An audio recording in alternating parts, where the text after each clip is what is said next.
समझ लीजिए, ये बताइए कि अमेरिका में एक तरफ बॉन्ड यील्ड 16 ईयर्स के हाई पर है, इन्फ्लेशन बढ़ के आ रहा है, जोल्ट रिपोर्ट और मंथली रिपोर्ट ज़बरदस्त बढ़ के आ रही है, फिर भी मार्केट में तेज़ी क्यों हुई?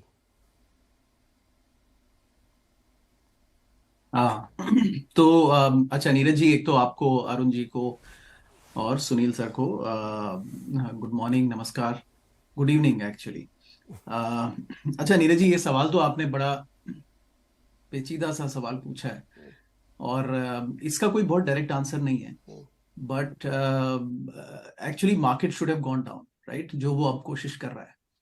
लेकिन आई वुड से कि एक फिक्स्ड क्वांटम ऑफ मनी है जो मार्केट में पार्क्ड है और वो ढूंढता है कि कहाँ पे वो सेफ्टी में रह सकता है। तो या वो कंज्यूमर स्टेपल्स में पार्क्ड है या वो हेल्थ केयर में पार्क्ड है, और मोस्टली वो अभी वो 7 मैग्निफिसेंट 7 जो स्टॉक्स है वहां पर पार्क्ड है।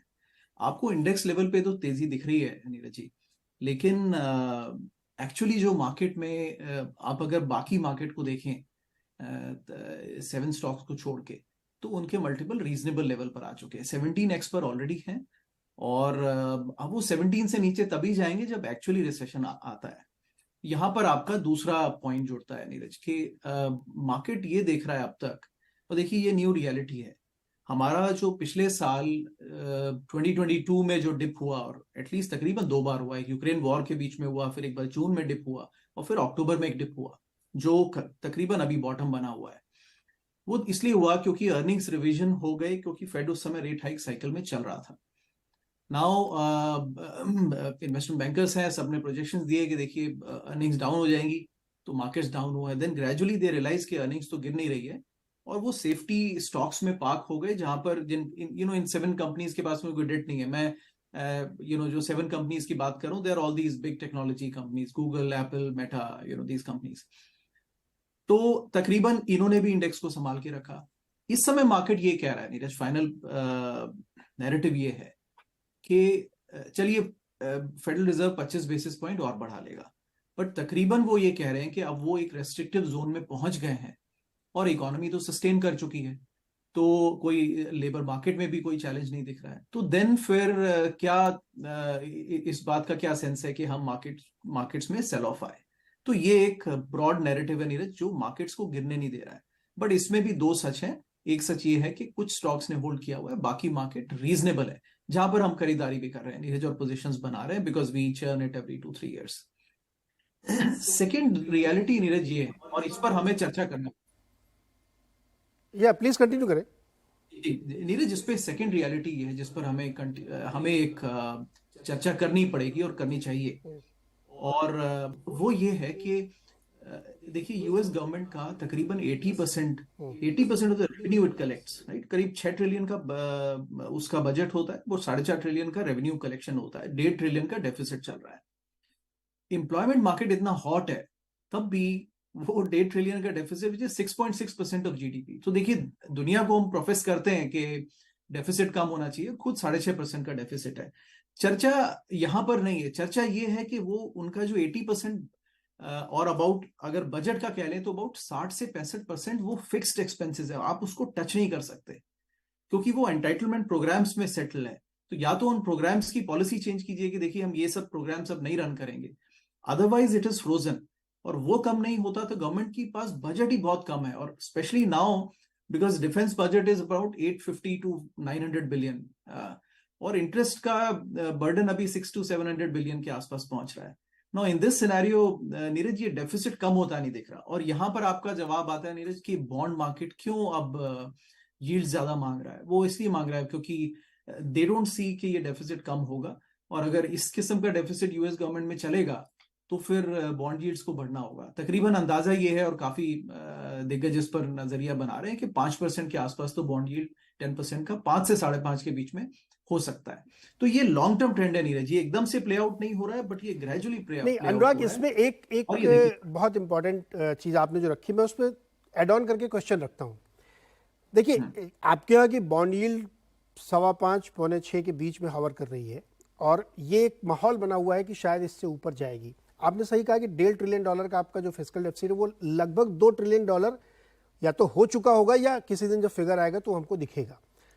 उसका एक बड़ा कारण ये है कि आपकी सरकार को अपने खर्चों के लिए पैसे चाहिए और वो बॉन्ड बेच नहीं पा रहे हैं, क्योंकि बेचने के लिए बहुत लोग खड़े हैं। चाइना बेचने के लिए खड़ा है, प्राइवेट कॉर्पोरेट बेचने के लिए खड़े हैं, तो आपको रेट ऊपर ले जाने पड़ेंगे। मुझे तो अभी किसी ने बताया कि शायद ऑस्ट्रेलिया के एक बैंक ने 12% पे पैसे रेज किए, which is so high.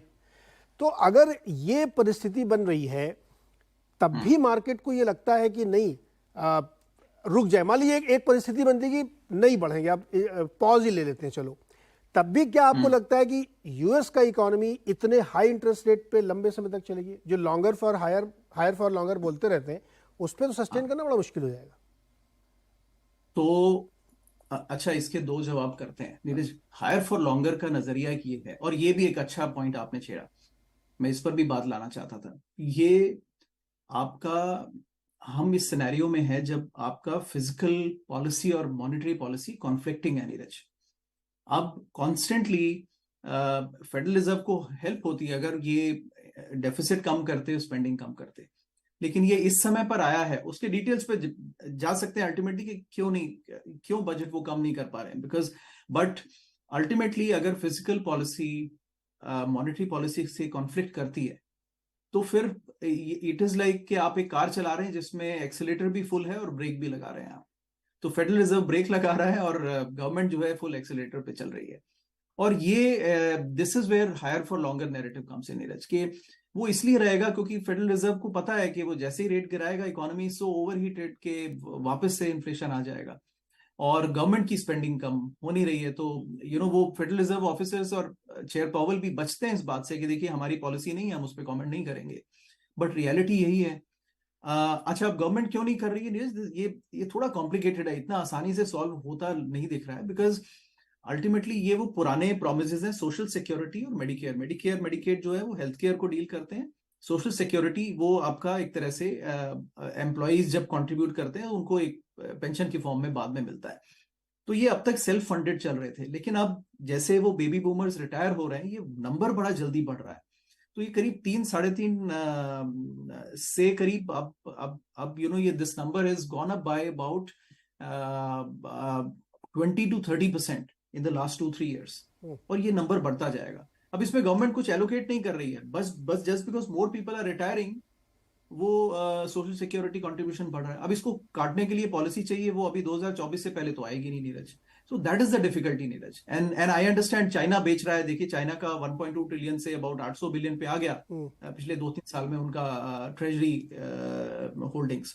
Japan is selling because now Japan में भी यील्ड्स मिल रही हैं। तो इट्स अ कॉम्प्लिकेटेड सिचुएशन, ये रहेगा 1-2 साल तक, and that's why higher for longer narrative जो है वो होल्ड करता है Neeraj, and this is why अभी market is difficult, it's not easy, nobody has seen it कि कैसे होगा। जब एक